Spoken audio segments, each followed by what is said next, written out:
So, you went to main Gwen. Well, do you like suing? Do you like cutting?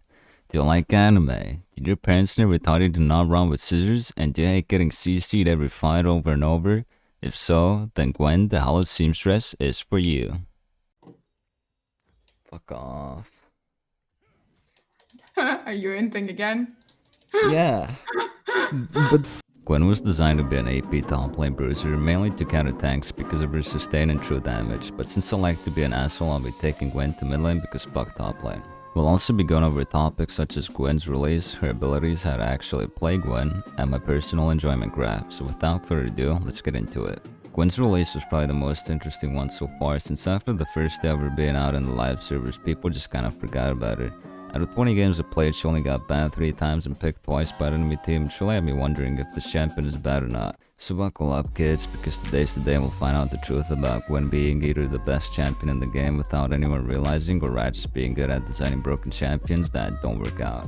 Gwen's passive is 1000 cuts. Gwen's basic attacks deal bonus magic damage, and the center of her Q and ultimate deal true damage. When true damage is applied, Gwen also heals a shit ton, making her a great sustain laner. Gwen also deals bonus magic damage to minions that are below 40% HP, and if you ever plan on taking her into the jungle, then her passive also deals bonus magic damage to jungle creeps. Basically, you deal a shitload of damage already, and can we all just breathe after reading through all of that? Anyways, let's move on to her abilities. Gwen's Q is Snip Snip, which falls into 2 categories, kinda.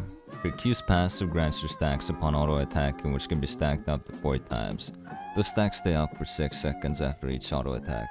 When activated though, Gwen starts molesting anyone inside of the cone of her Q, and targets in the middle of Snip Snip will take true damage, meaning they'll be going night-night. Oh man, fucking kill me. When Gwen activates her Q, she will snip twice while the last snip deals increased damage, and she can snip from 2 times up to 6 depending on the stacks. That's a lot of snipping. Oh yeah, and she also heals whenever 1000 cuts is applied, so good luck trying to have fun when playing against her. Despite the fact that you can play her mid, Riot really went all out with this to traumatize tank players, which is well fucking deserved by the way. But the fact that she's AP just makes it even better, because let's be honest real quick. We all know that magic resistance has been irrelevant since like Jesus was around, so there's nothing they can do against it. Meaning their itemization will be more dependent on your whole team than just you. But don't be fooled thinking she's only great against tanks. You can take her mid quite easily into melee and most range matchups as well. Anyways, next up we have Gwen's W, which is Hallowed Mist, aka fuck all of you, because Yasuo's and Smear's W wasn't enough already. This could literally be one of the biggest fuck you abilities in the game right now, if not the greatest. Gwen's W summons Hallowed Mist around her for 5 seconds that makes her completely untargetable for anyone outside of the mist. Meaning that you can dodge abilities like REZ, Blitzcrank Q, and even Ash's ultimate, which is fucking crazy because the cast time is almost instant. Not only that, but while you're inside the mist, Gwen gains 20 armor and magic resistance that scales with AP, meaning that anyone who even tries entering the mist will be given one-way ticket to Brazil in return, making a giga cancer to play against not just because of laning phase, but drakes are more important than ever, so using your W in the right time will always guarantee you a free drake, if bot lane ever rotated. Next up we have Gwen's E, Skip and Slash, which is one of the most original abilities in the game, giving her a dash with empowered auto attacks including attack speed and auto attack range.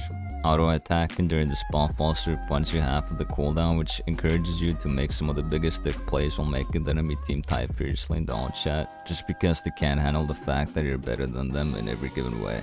Laning, you're better at it. Roaming, you're better at it. Split pushing, you already know. Doing the chores, yep. Protecting your virginity, you're goddamn right you're better at it. And finally we have Gwen's ultimate, which is Needlework, aka every addict's best friend. Gwen's ultimate ability is a 3-cast skill shot, which shoots out 1 needle on the first cast, 3 on the second, and 5 on the third. Now you do have to get out of your comfort zone a little bit, because after each cast you have to auto attack or snip something within 6 seconds to unlock the next cast to apply maximum damage that can end up dealing 720 fucking damage. Also remember Gwen's passive. Yep, Gwen also deals true damage and heals with it, so if you have no ability or CC whatsoever, you're fucked, dude. You're no better than a wheelchair without wheels, just accept it and die already. Not only that, but it can slow targets up to 60% at max rank. Riot, are you okay? I dropped out of high school to get away from all the bullshit math that doesn't add up, but Riot just doesn't want to give me a break. In conclusion though, if you want to blind pick one, you should take her mid lane, but she's still a very good counter pick at top lane, so if you really are one of those suicidal top lane mains, I highly recommend you to pick her up. But how do I play Gwen? Usually you just ult and dash in and hope for the best. For items, you want to rush Riftmaker and attack speed boots, and for runes, I usually like to go this rune page. And before we take a look at my personal enjoyment graph, let's just quickly look over at pros and cons of playing Gwen. The pros of this champion are ADHD, retarded damage, anti-CC, ADHD, great sustain, and great picking potential. Oh, and ADHD.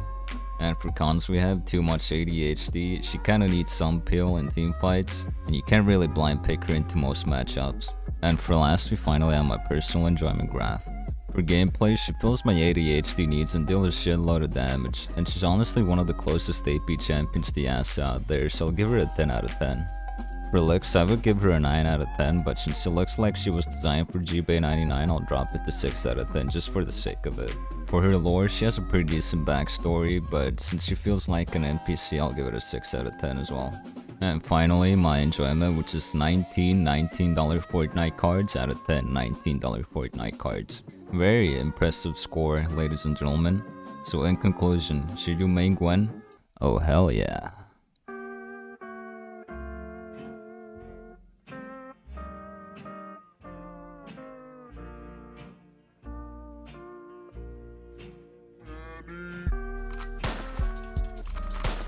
Yeah, imagine being able to fucking move.